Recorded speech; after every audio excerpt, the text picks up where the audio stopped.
Cat Manager App Guide. Pairing Bluetooth to Cat 4. Check label for Bluetooth compatibility.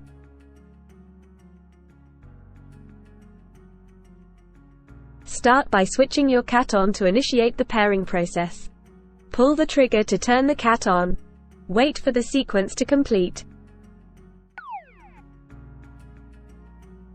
When the cat starts operating, turn it off by releasing the trigger.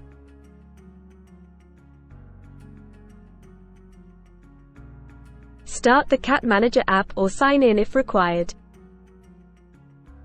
Click on Bluetooth setting in home screen. Press search for device. Wait for your cat serial number to appear in the list of nearby cats. Click on the serial number to start the pairing process. Wait for pairing process to terminate.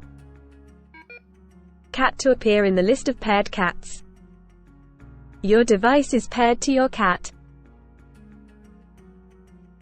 Press the back arrow to return to the home screen. Cat Manager is ready in the background waiting for cat usage data.